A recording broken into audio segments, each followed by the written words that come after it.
Everyone, welcome back to the channel. Today we're finally going to have a Zastava M90 update. I see the comments and questions all the time. You guys are constantly asking in our live streams as well, can I get another M90 video? Well, we finally have a reason to make it. We have a brand new rail from RS Regulate, as well as a couple of other things that have probably never been featured in some of the older M90 updates. But I've shot it enough since the last video and had enough good luck, and it's had enough changes. This warrants an update video. So let's go ahead and get into that now. And remember guys, if you do like this kind of content and you want to support the channel, we don't do Patreon and we don't have sponsored ads for razors for your ball sacks. You're just not into that. You came to see gun stuff, so that's what we're going to continue to give you. But if you do want to support the channel, go buy Third Pin Threads. We've got these cool shirts, these cool AK outline hats. This shirt unfortunately has been sold out, but I wanted to wear it today because I think it looks baller. You should have bought one when they were here. We have a whole new batch of shirts hitting the website very soon. We still have plenty of hats. This is my personal favorite. And every time you buy one, it helps out more than you know. So thank you for that. Let's get back to this gun. I'm trying to remember when I bought this thing. I want to say it was like late 2020, maybe as early as like early 2021. I've definitely had it for a little over 2 years now. I know it's been about that long. We have shot a lot of competitions with this thing. Several, maybe like 3 or 4, which for one gun is a lot for me personally, because I'm always like changing guns up every time I shoot a match. This one has shot several, and it's bombed majorly at one. You guys probably remember that video, but then it totally redeemed itself and it came in like 2nd place overall. It definitely has what it takes to go fast, and I think we've really got this thing worked out, and it's had enough rounds through it now. I think we're going over 2,000 at this point, maybe close to 2,500. Everything's really relaxed. I think our portholes are even relaxed. We'll talk about that as well. But I know this gun like the back of my hand. I love the trigger. I love the safety. I love everything about it. I've gotten really used to the weight and the length of this thing, which is a bit of a growing pain. For those of you that have an M90, you know exactly what I'm talking about. They're freaking muskets and they're chunky boys. They're very heavy guns, which leads to a light recoiling gun, which kind of makes up for it.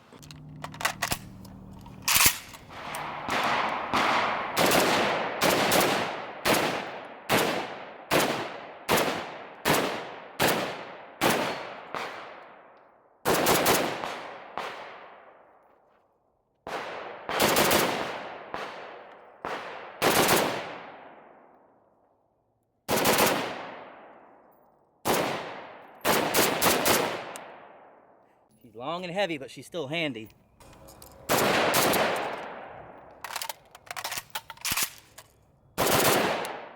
We definitely suppress this thing all the time, so we do have a JMAC RRD2C currently installed. This allows us to run a dead air suppressor, and we did shoot this thing quite a bit suppressed recently, and it works, man.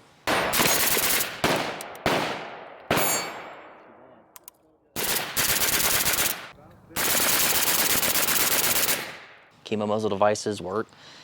And because this gun is so light recoiling as it is, I didn't want to go full 4-chamber, and I wanted to keep it shorter overall because this gun's so long, and we kept just your basic 2-chamber on there, and it works just fine. Still have our cleaning rod. I'm really big on keeping the cleaning rod on your AK. I think they look a little naked without it, and remember I said that because we're going to talk about keeping cleaning rods in just a second. Of course, you know this gun has the 3-setting tunable gas block.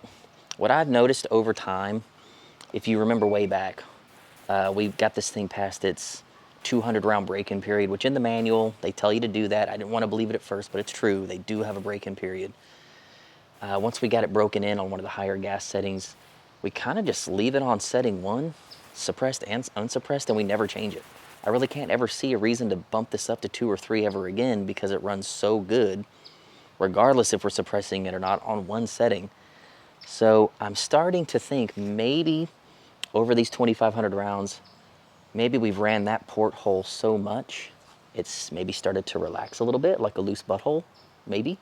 Everything today has been on setting 1. I think when these guns get broken, you can damn near run everything on setting 1. We can't turn it down any lower for the suppressor, so we'll just leave it where it's at.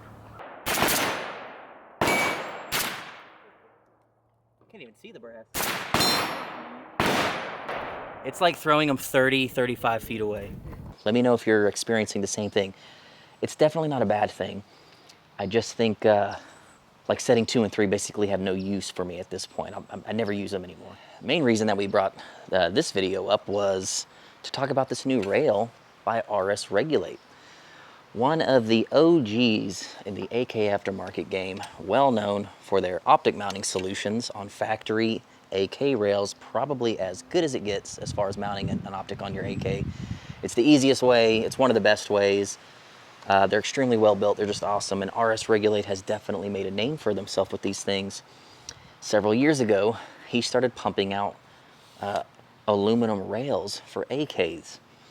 And if there's one thing you can say about RS Regulate rails, they don't look like any other rail out there specifically made for an AK. Most people are using the same aluminum extrusions that they would for their AR-15 rails, and they're adapting them to an AK.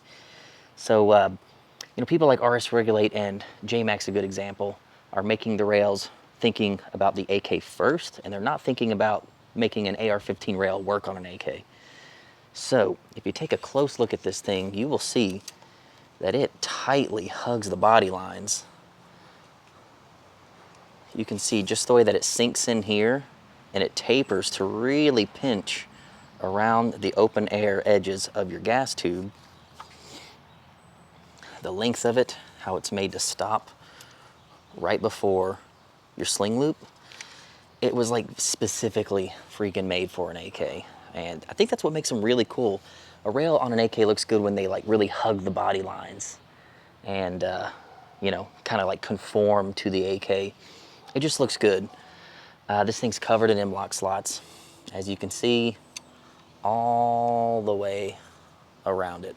The specific name for this is the GKR 9DY. It's a 9-inch rail specifically for Yugo pattern AKs. What's interesting is this one rail will fit the M90, the M70, and the 308 M77. All those handguards mount the exact same way. Like all of his other rails, you can probably see in there, there's a heat shield. Yugo lower handguards don't come with heat shields, so on the inside of this rail, he has cuts to accept an AKM heat shield. So if you have like a spare lower handguard, like a Tapco or something, pop the heat shield out of it. It's specifically made to fit into this lower handguard. Not only will it dissipate heat, but you need the heat shield to retain your cleaning rod. If you don't put a heat shield in this handguard, it will not retain a cleaning rod. It needs the little bump on the bottom of the heat shield to put some tension on it. That being said, I'll get into the one thing that has kind of bothered me about some of these RS Regulate rails. At certain points, when you go to put M-LOK grips, bump stops, whatever, into the handguard, the T-nut on the inside will actually interfere with your cleaning rod passing cleanly through the rail. And you can probably see here, it kind of, my cleaning rod kind of goes off at an angle. I don't know if you'll be able to see that there, but it kind of interferes with the tension of holding it tight. And while we were shooting at the range today, it just would not keep the cleaning rod. We ended up taking it out.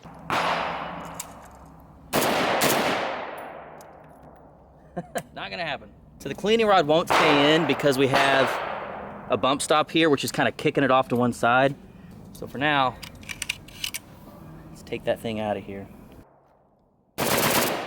I've actually had the same problem running a forward grip on an AKM RS rail on another gun. There's just like certain M-LOK slots that if you do use them, it kind of messes with the cleaning rod a little bit. But just one of those nitpicky things. Most people don't keep the cleaning rod, but I do. That's just one thing to consider. We actually ran this thing in and out of VTAC barricades a lot at the range, which is probably why you're seeing like the white paint all over it. Just taking some of the paint from the range back home with us, and it worked really good. This is a very long barrel. I'd rather not set the actual barrel on a ledge like this. Longer barrels are gonna flex a bit more.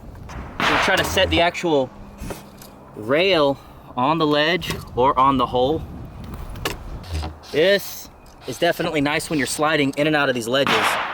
Without this, an AK is kind of jagged, it has a lot of grabby bits. So it does tend to grab ledges and push ledges. But with a little bit more smooth real estate, what is that, a couple more inches beyond our lower handguard retainer? That's a great freaking spot to post up. Beep.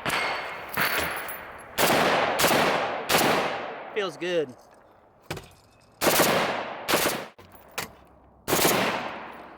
right, little hole. Another little hole, long AK things.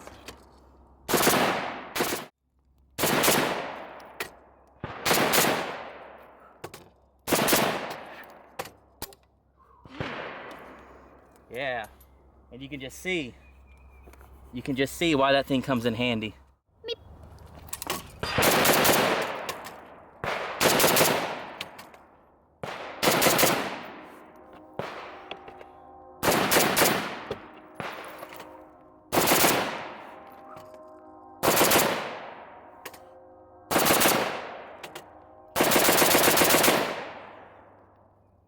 Won't hold open mags. Hate them, but the mags work great. So far it's looking good and it's working good. It's kind of nice. I dig that. Cool. All right. So what are we at now? We're at 120 plus rounds. 130. Still barehanded. Honestly, the steel bolts are hotter than the aluminum. That right there is pretty toasty. The aluminum around it's fine. It has not loosened up a bit, by the way. All that slamming and jamming, still tight. Something that we've never done in some of the older videos was use the metal Serbian mags. These have become my absolute favorite mag to run in this gun. We've run the FB, the WBP, the AC Unity, all that stuff. We ran them all and they all work good, but nothing looks as good as the factory steel mag. And honestly, they load easier, they go in and out easier.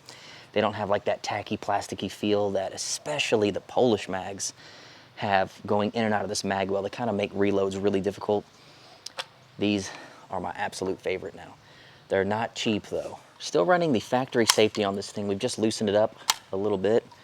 It's good enough for me never to want to replace it. And I've honestly shot this thing so much. The current stock location has become second nature. And I feel like if I put like a more modern safety on it, it would kind of screw with my, like my internal monologue when I'm running this thing, because I've just gotten so used to sweeping it the factory way. It's fine. Loosen it up. I don't think you really need to replace these safeties. We have... Sorry, y'all. Audio dropped out. This is the ALG Enhanced trigger. It's a step above the base model. It has a nickel Teflon coating, which makes it a bit more expensive. It honestly is the nicest ALG that I have in any AK, and I'm sure it's because of the nickel Teflon coating, but I'm talking it's like a fraction better than this standard trigger. Would I buy it all over again with current prices? Probably not. I would keep buying the standard ALG, but this one was given to me a long time ago. It's the only reason I have it, and it is pretty damn good. Still running the RS Regulate AK307M. This is the newer mount that has the steel bumper. When you go to lock this thing in place, it has some steel to smash up against too. This is just how he's making them now. He doesn't really make them the old way without it anymore. So if you buy one today, it's gonna have that steel bumper, and it is a welcome addition. Up top, we have my favorite optic of all time, the Trijicon SRO with the JagerWorks Shield steel cover. Makes it look pretty cool, and I think these things look pretty sick on AKs, dude. Take a look at this sight picture. This is why I love this optic. Very clean around the edges, not a big bulky optic, huge field of view on this thing, and a super sharp, tiny little dot. I love these things. If you happen to score one of these shields, all that crap people talk about, the optic being weak and it breaks and it's not meant for rifles, put the shield on it and you're good to go. Still running the US palm grip with the goon tape on it. Pretty much put that on all my AKs if I really do want to get a bit better feeling pistol grip.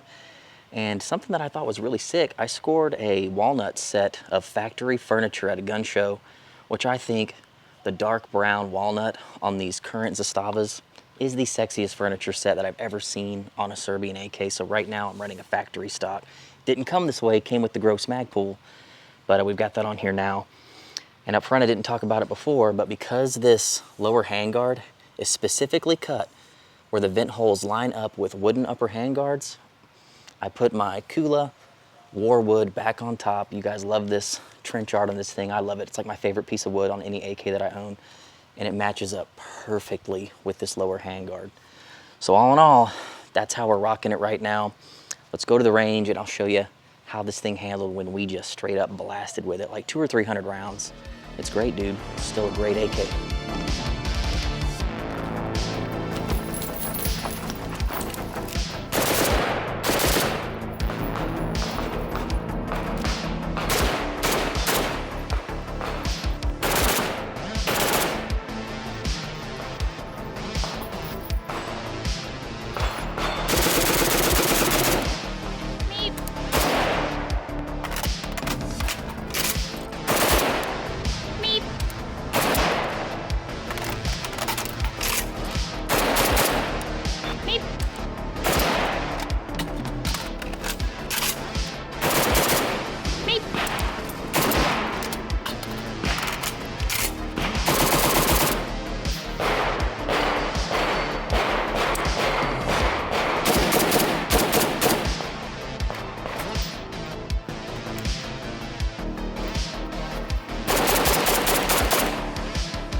That's it, guys. Just a quick update on my M90. That's how I have it set up. That's how it shoots. Still shoots awesome. Still one of my favorite guns that I own. She's long, she's heavy, but dude, she knows how to party. I think we're gonna shoot this thing at a match again very soon, and it's not going anywhere, man. We're gonna keep showing this thing. Every time we make a video on this, it gets a ton of views. It just shows me that you guys are really into them. I think currently, just Zastava in general, their AKs are so popular right now. It's currently 2023, early in the year, and Zastava right now is just killing it with these things. I still think it is the best AK money can buy for the price. Knowing that some of those M70s can be bought for sub $1,000, hard to say no to an import before you think of something else. Anyway, guys, appreciate you watching. We'll see you very soon. Love you, bye.